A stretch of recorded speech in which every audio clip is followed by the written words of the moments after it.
Vamos a seguir entonces con el tema del RAW de líquidos.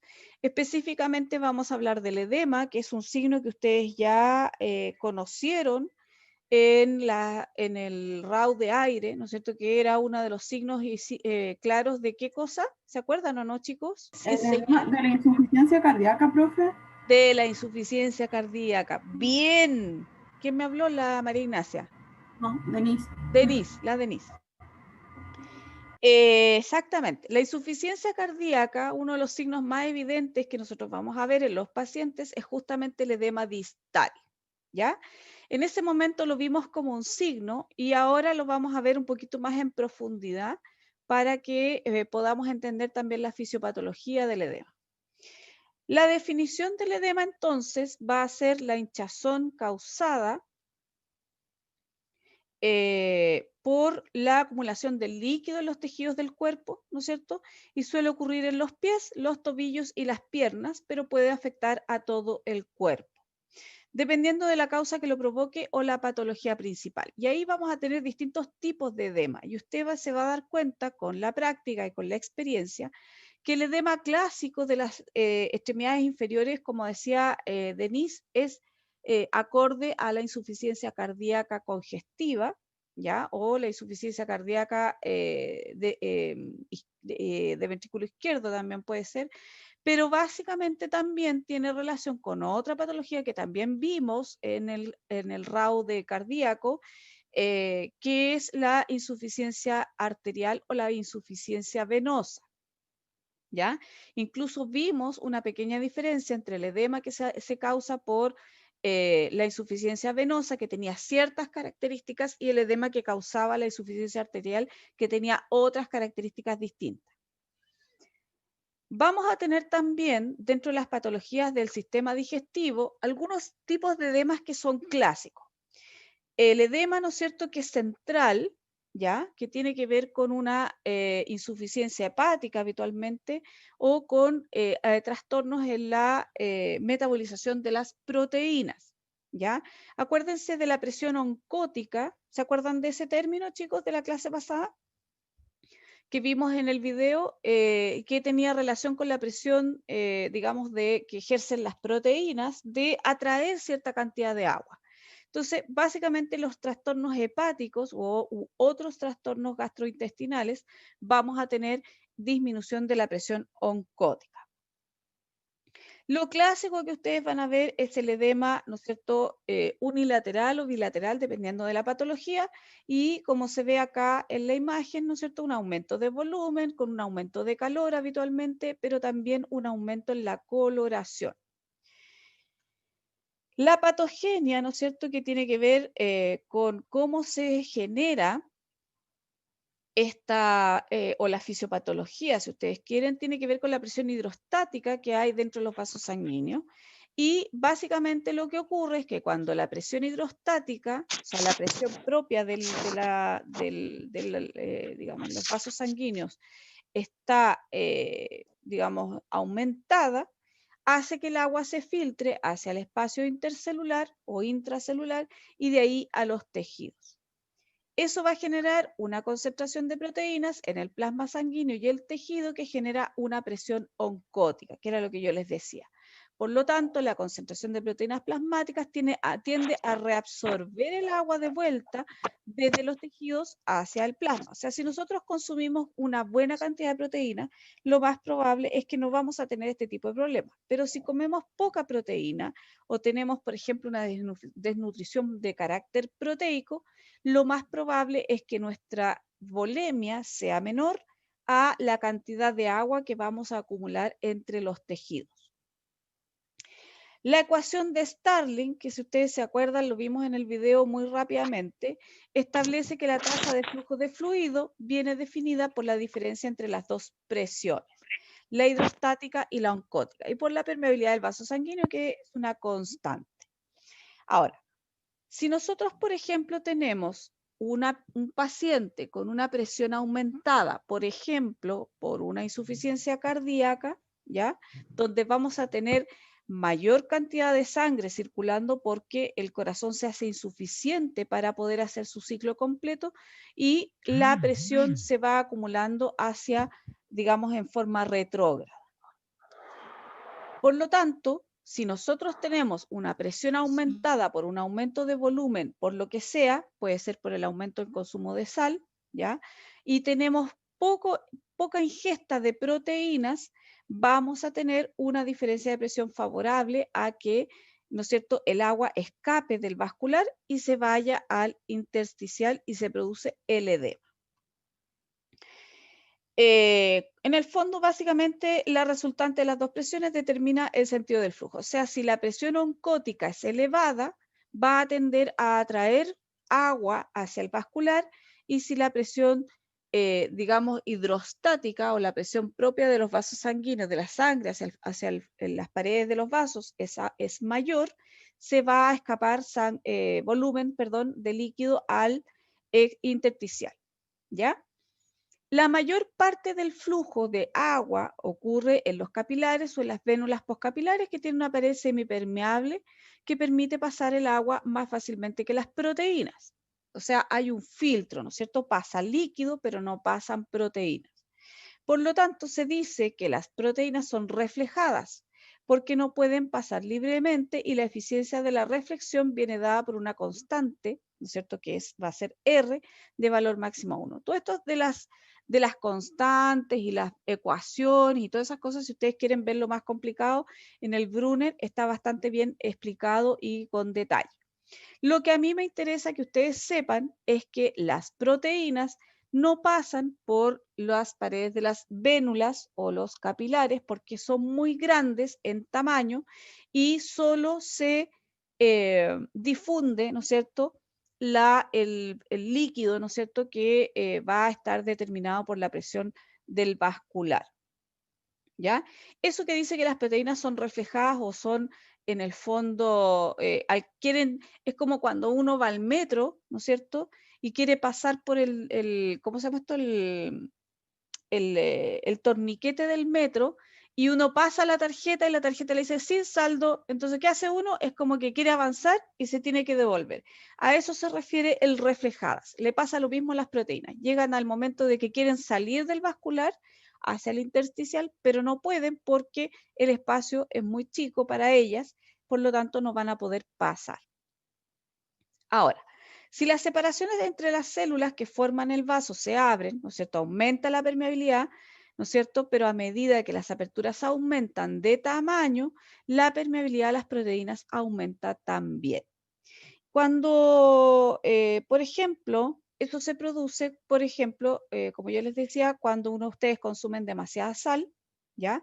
Se acumula mucho líquido dentro del vascular y al expandirse los vasos sanguíneos van a aumentar el tamaño, ¿no es cierto?, en los espacios, microespacios, ¿no es cierto?, que quedan en en la pared del vaso sanguíneo, y eso va a permitir que salgan proteínas, y ahí vamos a tener un problema de edema por sal. Después vamos a tener las quemaduras de sol, que van a afectar directamente, ¿no es cierto?, la piel, y también van a, digamos, hacer un proceso de escape de proteínas porque se requieren más proteínas para, ¿cómo se llama esto? Para reparar esa quemadura de sol, ¿ya? Por lo tanto, se va a extraer esa cantidad de proteínas normales que tenemos en el vascular y la vamos a usar para reparar ese tejido por quemadura de sol. La insuficiencia cardíaca, que ya lo vimos en su momento en el capítulo, la insuficiencia renal, que ya la vamos a estudiar, problemas hepáticos por cirrosis, que como yo les explicaba, el embarazo, donde cambian las presiones, cambia la circulación y cambia un montón de cosas, problemas con los ganglios linfáticos, especialmente después de una mastectomía. Acuérdense que los ganglios linfáticos también son los filtradores de toda la basura, de alguna forma, que hay en el vascular y en las linfas, perdón. Algunos medicamentos, y permanecer mucho tiempo de pie o sentado cuando hace calor. Acuérdense que cuando hace calor los vasos sanguíneos se dilatan, y al dilatarse, ¿no es cierto?, se produce como que es la pared pierde su continuidad un poco, si ustedes quieren, y logran pasar proteínas del vascular al intersticial. ¿Vamos bien hasta aquí, chiquillos, o no? Sí, profe. Ya, sigamos. El diagnóstico se va a hacer principalmente por la clínica con los signos y los signos y síntomas del paciente. Por supuesto que ustedes también es importante que tengan presentes o los antecedentes de patologías previas, ¿no es cierto? Saber si tuvo alguna quemadura, una exposición al sol, una insolación, por ejemplo, o si tiene problemas renales o si tiene una función renal disminuida por algún medicamento, si está pasando por algún proceso clínico, como por ejemplo una quimioterapia o algún, digamos, tipo de trastorno similar, si tiene problemas autoinmunes, etcétera, etcétera.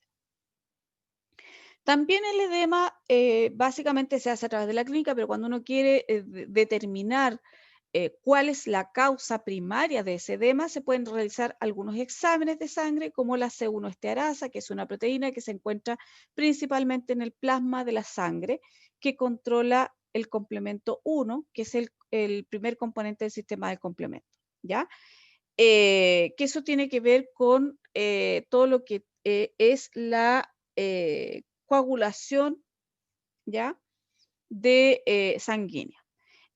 Ahora, el sistema del complemento se explica básicamente como un grupo de proteínas que se mueven libremente a través del torrente sanguíneo y que principalmente entre ellas está la albúmina, ¿ya?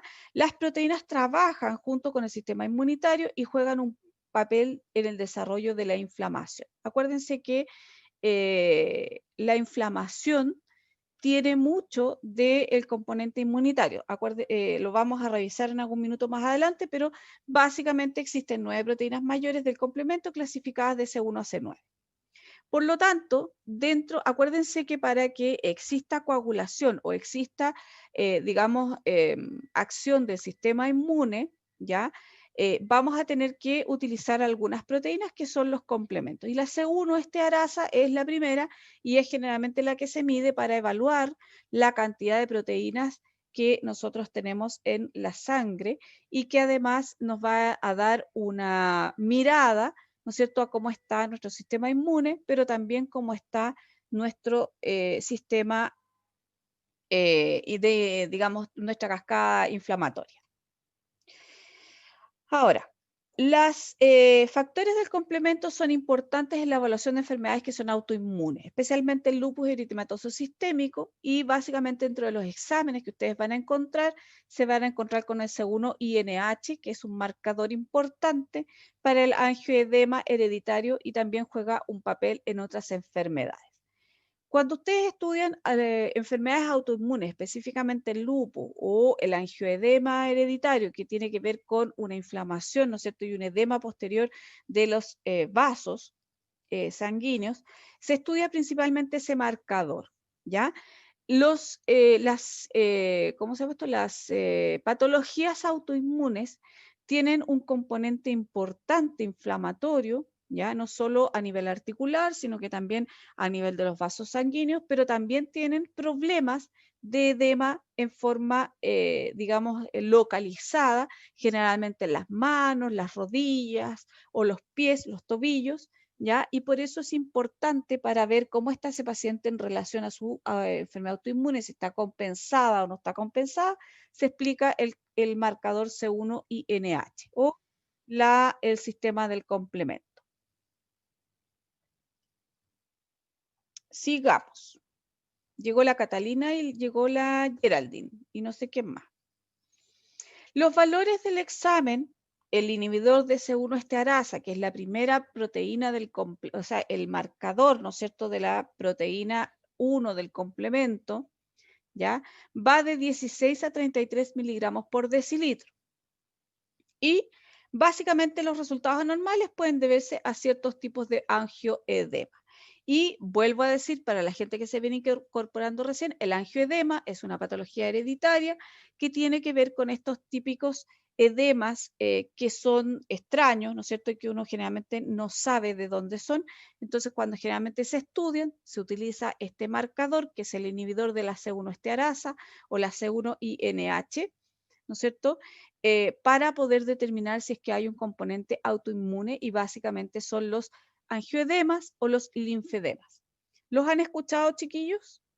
¿Los linfedemas o los angioedemas?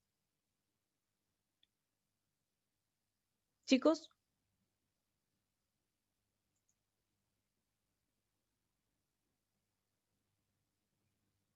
¿Nadie? Bueno, vamos a ver entonces los tipos de edema. Vamos a tener edemas según la temperatura, ¿no es cierto? Que se puede presentar frío o caliente. Ya podemos tener al tacto, ¿no es cierto? Cuando nosotros tocamos ese edema se puede presentar de manera fría o caliente, y ahí eso nos va a orientar un poco también al origen de ese edema. Según la extensión, el edema puede ser generalizado, que se llama anasarca, ¿no es cierto? En caso de un síndrome nefrótico, ¿ya?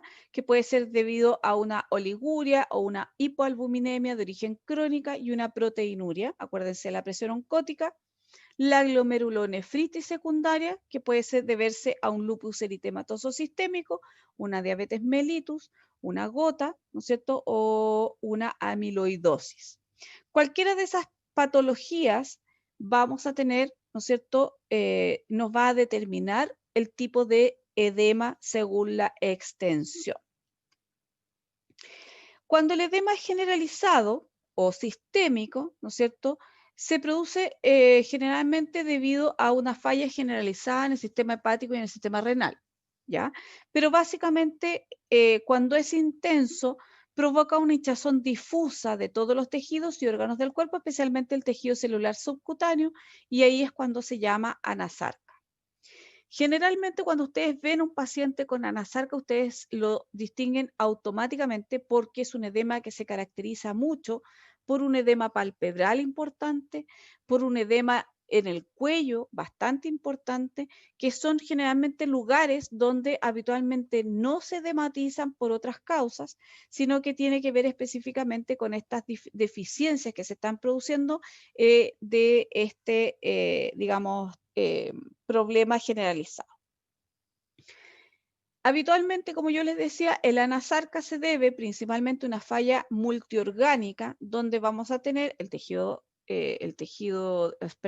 sistema hepático, el sistema renal y el sistema cardíaco.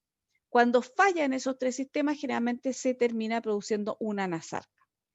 En el fallo cardíaco se produce un aumento en la presión hidrostática, mientras que en el síndrome nefrótico y en el fallo hepático se produce una caída de la presión oncótica, ¿ya? Y se considera que estas patologías explican la aparición de edema, aunque la situación podría ser un poco más compleja. Recuerden que tenemos distintos tipos de edema de acuerdo a el origen. Y una de las cosas que nos va a determinar la aparición de edema generalizado es la presión oncótica. Les vuelvo a recordar, chiquillos, y se los voy a anotar acá para que no se les olviden, cosas que ustedes tienen que tener presentes siempre para determinar el edema es la presión hidrostática y la presión oncótica, ¿ya? Acuérdense que de la ecuación de Starling, y aquí se los voy a dejar al ladito para que si no lo vieron, lo busquen.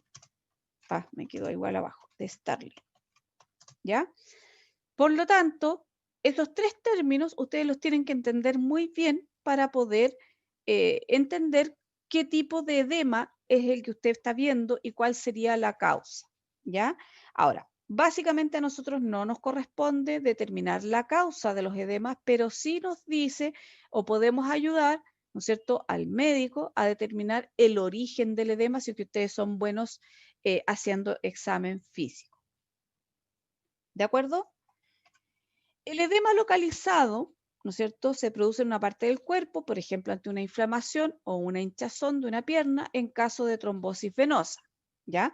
Y el edema localizado se debe principalmente a la disminución de la circulación linfática y al aumento de la presión venosa en el segmento afectado, bien por obstrucción o bloqueos linfáticos, y en el primer caso, o por obstrucción debido, por ejemplo, a la presencia de un trombo o compresión de uno o varios troncos venosos correspondientes a un segmento del cuerpo.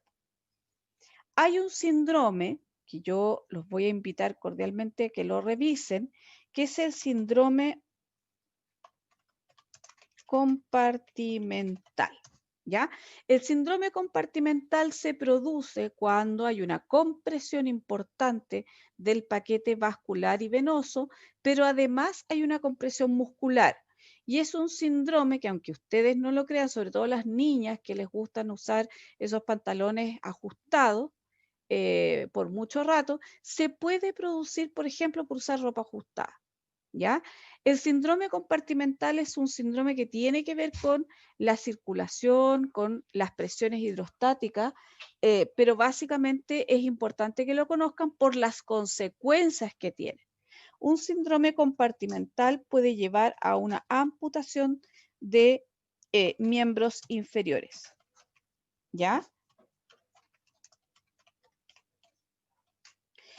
Este síndrome, chiquillos, básicamente ustedes lo van a ver, bueno, a los que se dediquen a la parte, digamos, militar, si ustedes quieren, si les toca ir eventualmente a alguna guerra o alguna cosa, el síndrome compartimental se produce también cuando se hace un torniquete mal hecho, ¿ya? Donde se corta toda la circulación a los miembros inferiores, se produce una salida del líquido del vascular, haciendo mayor presión todavía, y básicamente hay una necrosis tisular por falta de oxigenación y falta de circulación. No tiene mucho que ver con el edema, pero es importante que lo conozcan.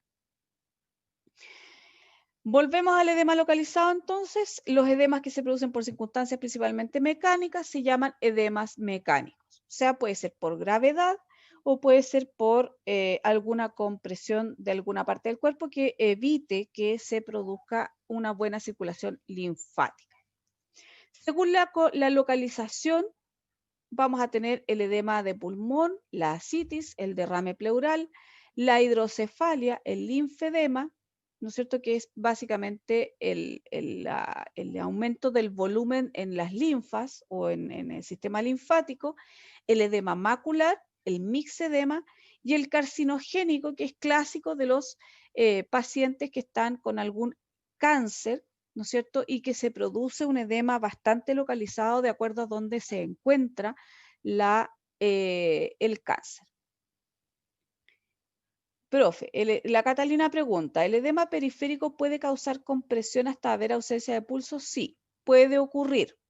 Y por eso ustedes van a ver que uno de los recursos del cuerpo para cuando uno habla de un edema a tensión, que ustedes lo van a ver, que es cuando se produce esa situación que dice Catalina, donde el edema es tan grande, por ejemplo, en un miembro superior, un brazo, una pierna, qué sé yo, que ustedes van a ver que la piel como que transpira, ¿ya? Y eso ocurre porque no hay otra forma de sacar el líquido que está acumulado en ese sector, y lo que hace es que los vasos sanguíneos, el tejido y todo lo demás se distiendan tanto que el líquido comienza a salir por digamos, como napa, ¿ya? Así se dice, por la piel, ¿ya? Y eso es un poco el mecanismo que tiene el cuerpo para poder aliviar esa cantidad de volumen que tiene atrapado en ese lugar. Por lo tanto, puede ocurrir que por compresión, así como yo les explicaba del síndrome compartimental, pueda haber ausencia de pulso porque se colapsa el vaso sanguíneo, las arterias principalmente, ¿no es cierto?, que son las que pulsan, y básicamente lo que ocurre es que no van a sentir el pulso. Puede ser por dos razones: porque está totalmente comprimido y básicamente no hay circulación por esa arteria, o puede ser que por el volumen, ¿no es cierto?, del edema o de la inflamación, usted no logre alcanzar a tocar el pulso. ¿Ya? Se puede dar esas dos situaciones, Catalina. ¿Sí? ¿Te quedó claro?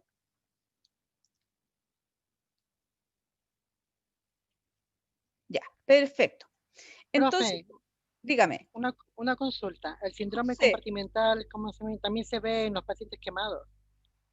también se ven los pacientes quemados, ¿correcto? Sí. Sí, porque como yo trabajo en eso, sé más o menos, he visto muchos casos con síndrome compartimental, a la cual tuvieron que hacer espaciatomía para que no pierdan las extremidades. Exactamente. Pero ahí se produce por otro mecanismo, no por, o sea, por compresión, porque la piel quemada en el fondo se pone tensa y Claro, como cartonada. la musculatura también se pone tensa, o sea, se diseca, por lo tanto tampoco hay una elasticidad que permita la circulación y ahí se produce el síndrome compartimental con esa fisiopatología. Ujú. Vale. Ya, sigamos. Entonces acá tenemos un edema, ¿ya?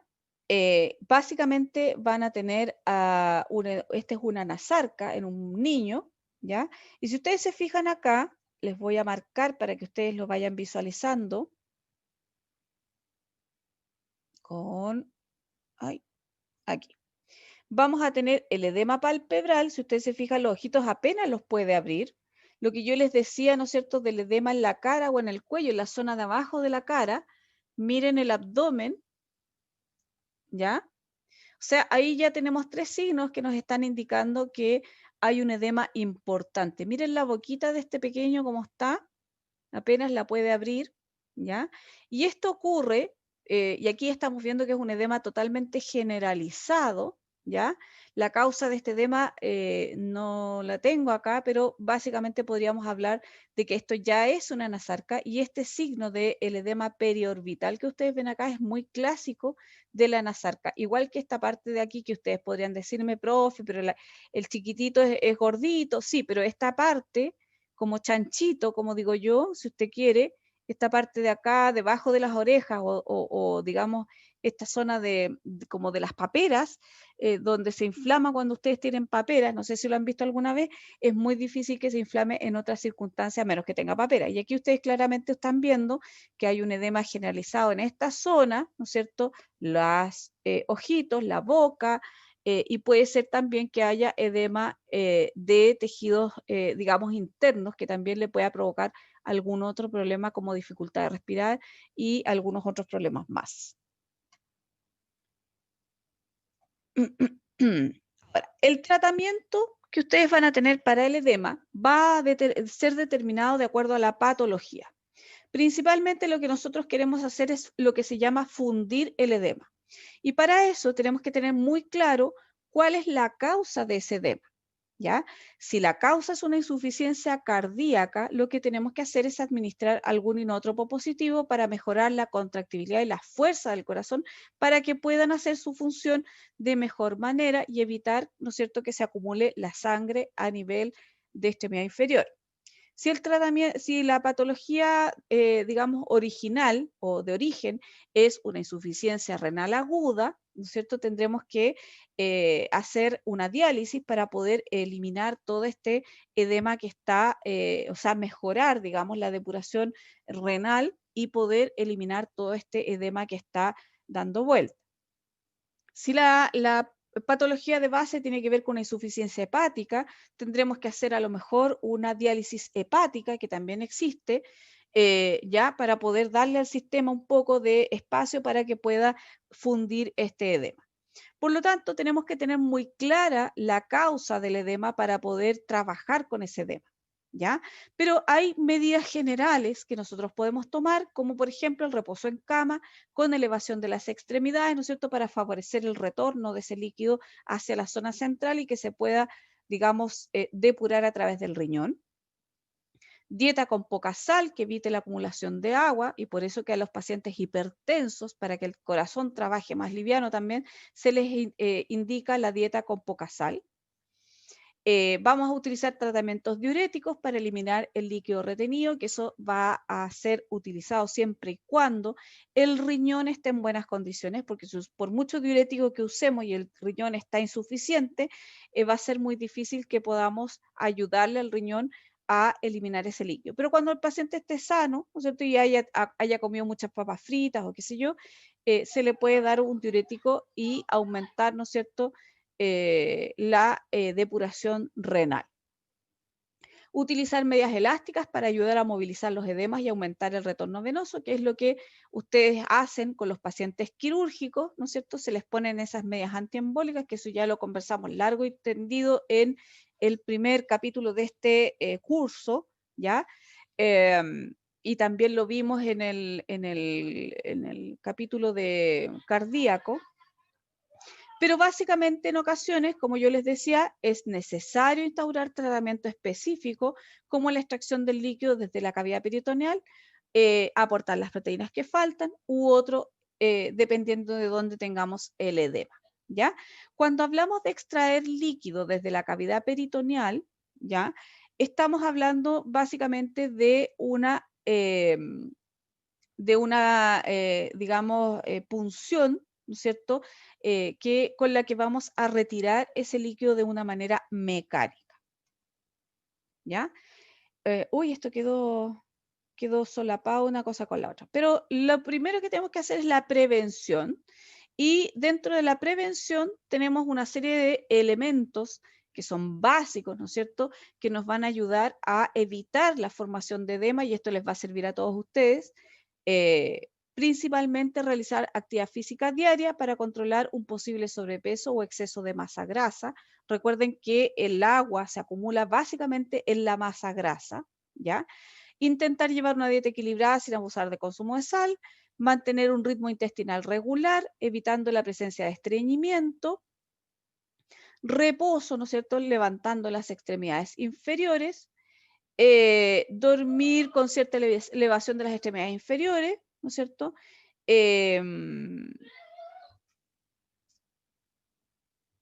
Emplear medias de compresión de longitud y firmeza variables, ¿ya?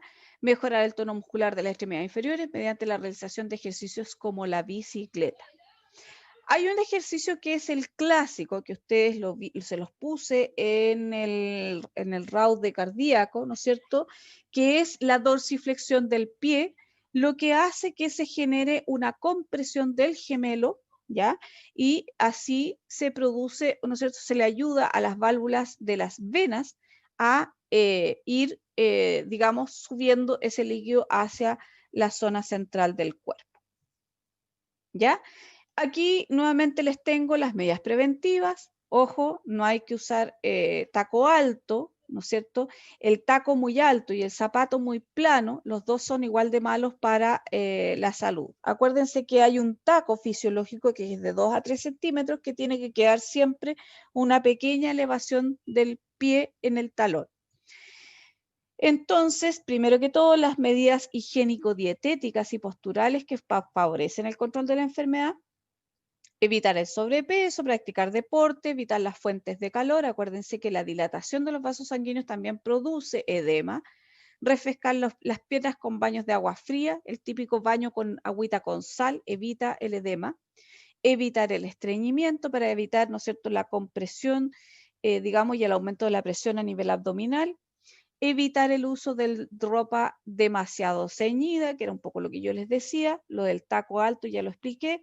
Elevar ligeramente los pies de la cama, ojalá ponerle a las patitas de la cama, ¿no es cierto?, las de abajo, las de la zona de los pies, puede ser hasta unas tapitas de bebida, cualquier cosa para poder elevar un poquito, y ya con esa elevación usted se refresca sus pies y amanece mucho mejor. Masaje en las piernas, hidratar bien la piel y emplear las medias de compresión que pueden ser bajo la rodilla, pero las mejores siempre son las que son de pierna completa, ¿ya? Hombres y mujeres, ojo que hay calcetas para hombres y mujeres que son antivarices. Vamos a hacer entonces el mismo ejercicio de la clase anterior. Vamos a hacer un proceso de enfermero, donde nuestro diagnóstico lo vamos a arreglar inmediatamente. Nuevamente, parece que quedó medio feo, pero lo podemos hacer en conjunto. El principal es exceso de volumen de líquidos, ¿ya? Relacionado con fisiopatología principal, que puede ser, aquí en la fisiopatología principal, le vamos a poner acá arriba, mencionar la causa del edema o la causa probable. ¿ya? Y aquí recuerden que a mí me gusta ser súper clara con las causas, por lo tanto esto de la fisiopatología principal no me dice absolutamente nada, lo voy a tarjar inmediatamente para que no cause confusión. Y las manifestaciones van a ser edema, dificultad para movilizarse, dificultad respiratoria. ¿Qué otro signo de edema podemos tener que no está mencionado acá y que sea un poco más objetivo si ustedes quieren? ¿Quién me ayuda con este diagnóstico para que lo vayamos corrigiendo? ¿Qué otro signo de edema? Porque básicamente aquí estamos diciendo exceso de volumen.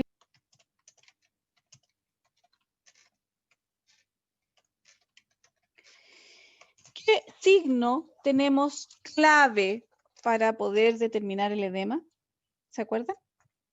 Hay un signo que lo vimos incluso en la clase de cardíaco. ¿Cuál es el signo? Que es el que nosotros tenemos que usar y que también es bastante objetivo.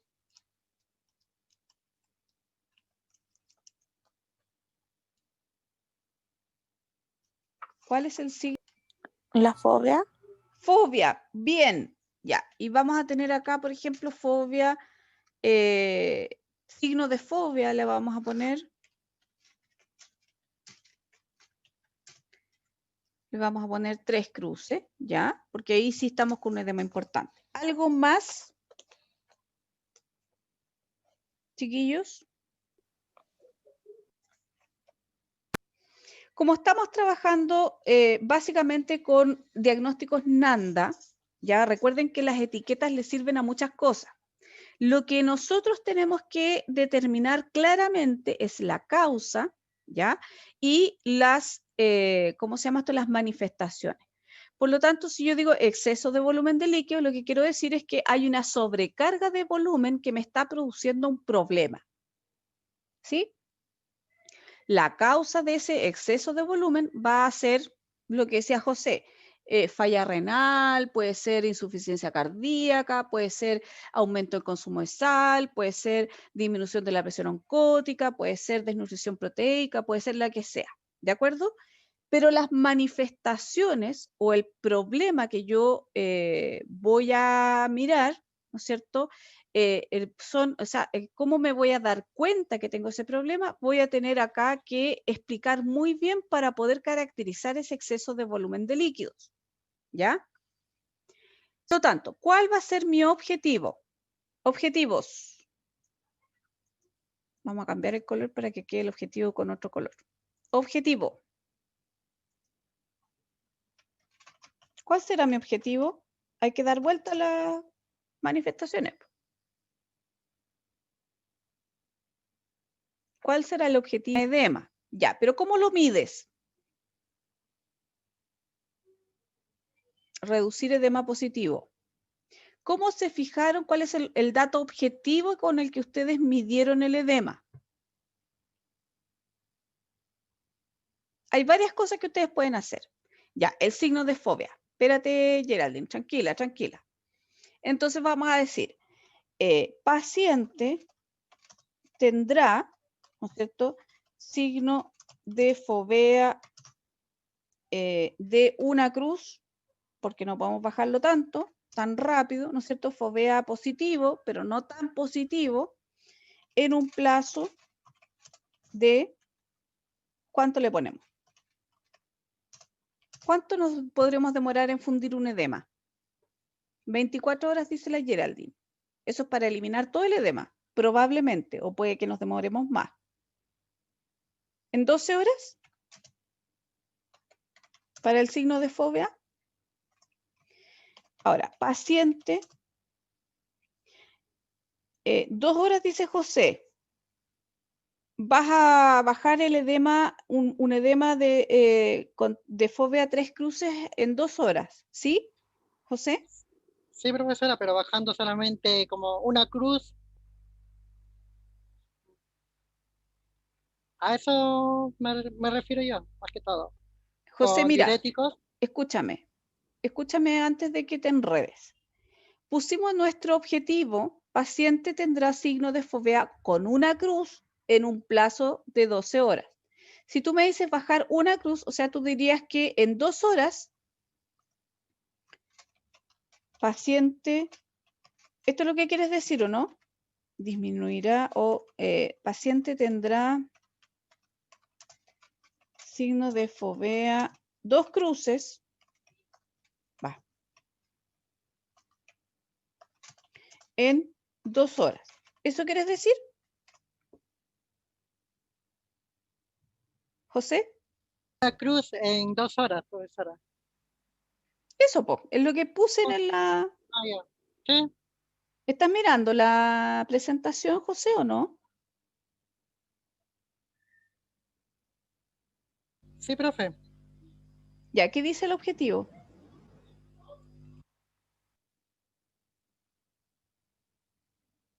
Paciente tendrá signos de fobia 2 cruces en 2 horas.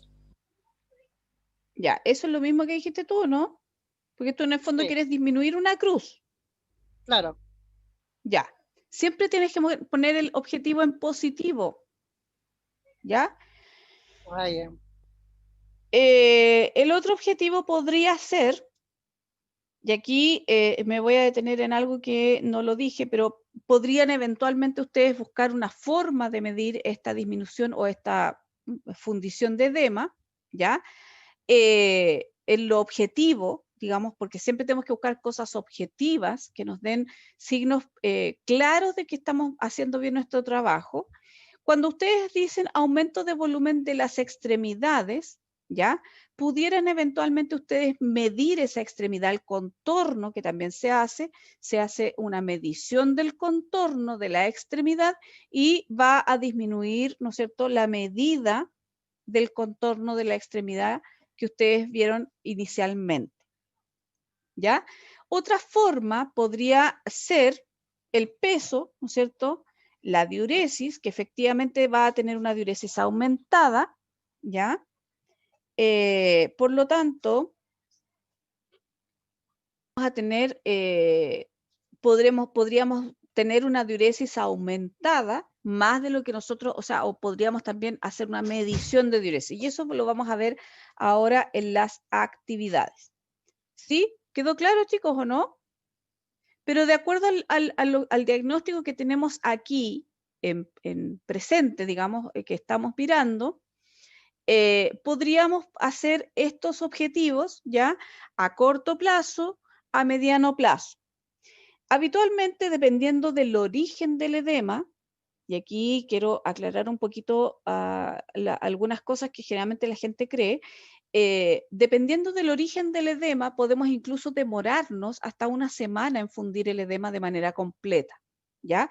Porque va a depender de la calidad del riñón, de la calidad del hígado, de la presión oncótica, va a depender de algunos otros tipos de daños asociados, ¿ya?, que tenga ese paciente y que nos van a dificultar un poco el hecho de disminuir ese edema. Si tenemos un paciente añoso, ya adulto mayor, lo más probable es que no vamos a poder utilizar todos los diuréticos ni mucha cantidad de diuréticos porque le vamos a producir una falla renal, ¿ya? Si tenemos un niño, ocurre exactamente lo mismo. No podemos llegar y forzar diuresis de una manera brusca porque podemos causarle un daño.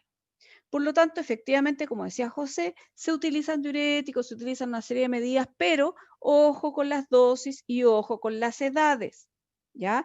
No podemos forzar un cuerpo, ¿no es cierto?, muy al límite para hacerlo rápido, ¿ya? Porque además recuerden que el cuerpo que ha llevado mucho tiempo con edema se acostumbra a esa cantidad de volumen y se acostumbra a, digamos, esa situación. Y aquí les voy a dar otro dato. Es lo mismo que ocurre cuando un paciente hipertenso que mantiene presiones elevadas en forma permanente, usted llega y le baja la presión de golpe, ¿ya? No se puede hacer porque el daño que le va a provocar es mucho mayor que el beneficio que le puede dar. Porque el cuerpo de ese paciente que lleva presiones elevadas en forma permanente ya tiene un cierto ajuste o un cierto acostumbramiento, si ustedes quieren, a ese volumen de presión. Por lo tanto, lo que usted tiene que hacer es decirle al cuerpo de esa persona, Mire, vamos a empezar a bajar esta presión, por lo tanto usted se tiene que ir acostumbrando de a poco y por eso que las emergencias hipertensivas no se bajan tan de golpe porque es peligroso. ¿De acuerdo? ¿Queda claro, chicos? Esa parte. Sí, profe. Ya. Entonces, ¿qué actividades podríamos ahí podemos mencionar un montón de actividades para disminuir este edema? Ay, no lo borré, espérenme. ¿Qué actividades creen ustedes que podríamos hacer?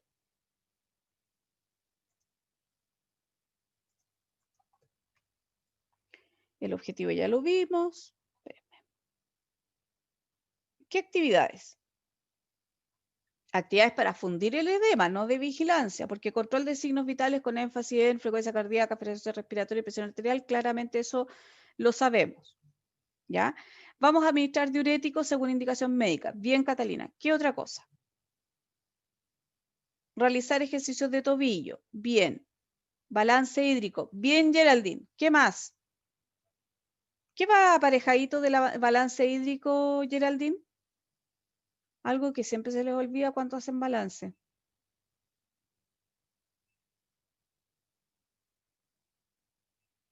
Medición de diuresis. Va con el balance. La dieta. Ya, puede ser la dieta, ¿no es cierto? Con una dieta, digamos, rica en proteínas. De hecho, a los pacientes quemados se les dan dietas hiperproteicas, hipercalóricas en general. Geraldine, instalación de catéter urinario permanente. No necesariamente. No necesitas instalar un catéter, Catalina, para medir diuresis. Señorita Geraldine Isamar, ¿qué cosa le falta a su balance hídrico?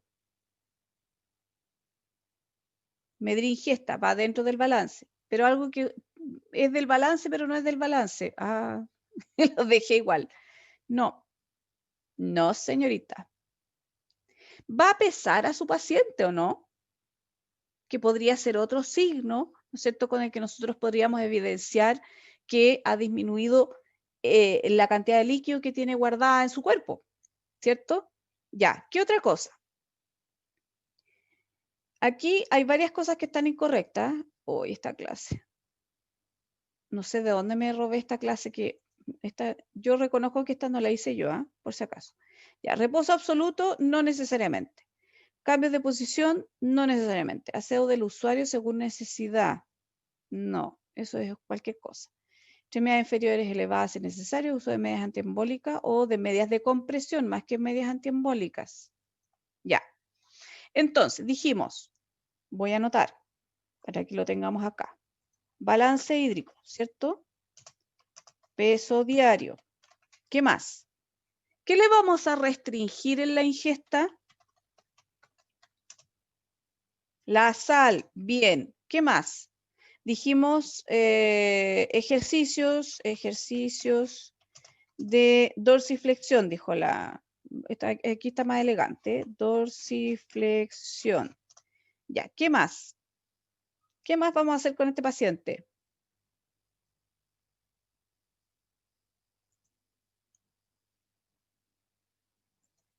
La dieta, dijeron también, ¿cierto?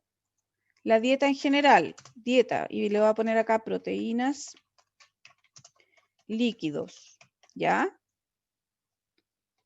Medir perímetro de extremidades. Ya, podrías eventualmente medir perímetro. ¿Qué otra cosa?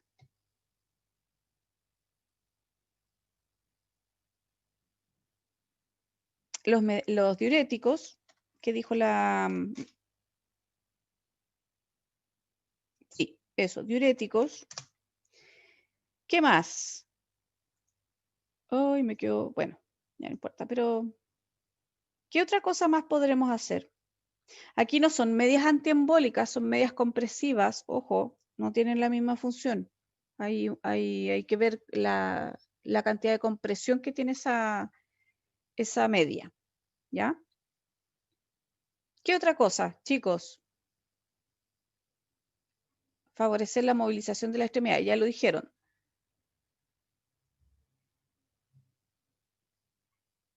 ¿qué le vamos a pedir o qué van a valorar ustedes y cada cuánto rato para poder saber, de acuerdo a nuestro objetivo y nuestro diagnóstico anterior, ¿no es cierto?, para poder saber que ha fundido edema? El signo de la fobia. Bien, entonces, medir signo de fobia. ¿Cada cuánto rato? ¿Cada cuánto le vamos a controlar a este paciente? Porque tenemos que pensar en la utilización de los recursos. ¿Cada cuánto van a controlar a este paciente? ¿Cada 8 horas? ¿Cada 6 horas? ¿Cada 4 horas? ¿Cada 4? Geraldine, si vas a controlar a este paciente cada 4 horas, ¿dónde lo vas a hospitalizar? Para que vayas un poco pensando y armándote un poco el contexto. En medicina. ¿Y medicina tiene controles cada 4 horas?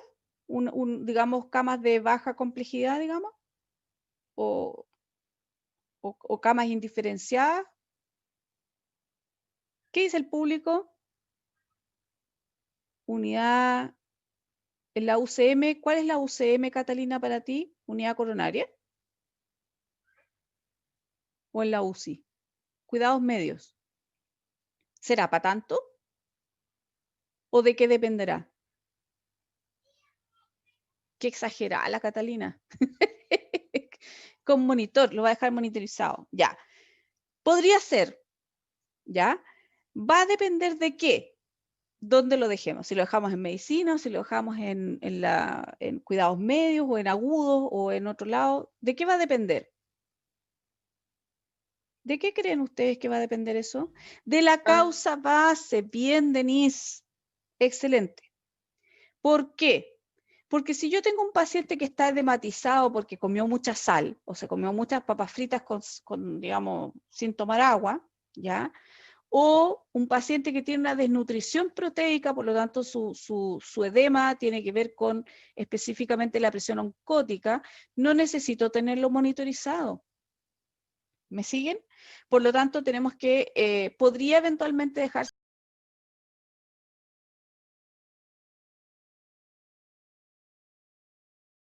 depender del origen, como decía bien, dijeron por ahí, del edema. ¿Ya? Estamos acá, profe. Ya, no se me venido. Qué bueno. Espérenme que me quedé sin batería, sin nada. ¡Oh, qué terrible! Ya. Ya. Entonces, acá. Dijimos, nombramos casi todo, básicamente. Por lo tanto, estábamos en el signo de la fobia, ¿cierto? Acá, signo de la fobia. Lo voy a poner arriba ahora. Lo vamos a controlar cada cuánto. ¿O con qué? ¿Dónde vamos a controlar el signo de la fobia? ¿En qué momento?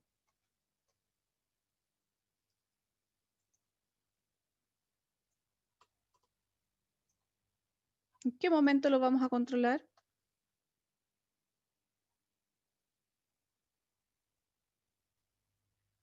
Para optimizar los recursos.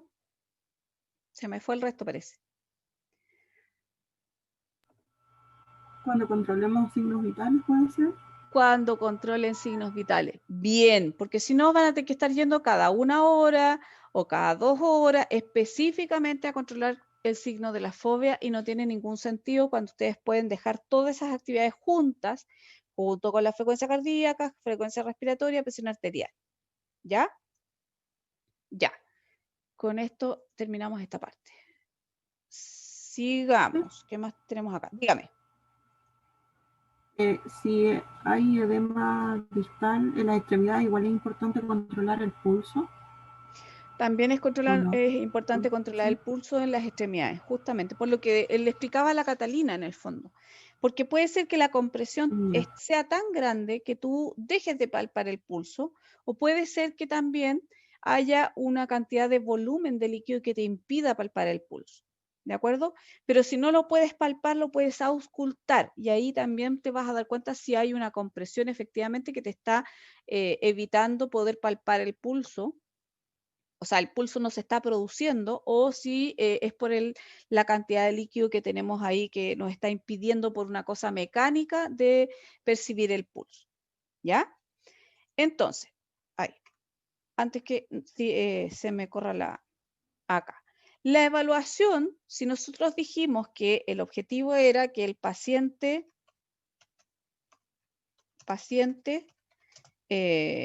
presentará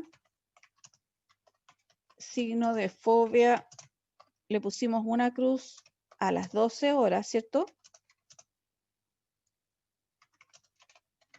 ¿Cuál va a ser la evaluación? Olvídense de lo que dice acá, porque acuérdense que esto no nos sirve para nada mucho porque no estamos midiendo nada que sea concreto, ¿ya? Esto de las intervenciones de enfermería, bla, bla, bla, no sé qué, dependientes, interdependientes y no sé qué más que dicen ustedes en ese rezo que tienen, no me sirve mucho. Pero lo concreto sí es, paciente presentó signo de fobia positivo a las 12 horas. Perfecto.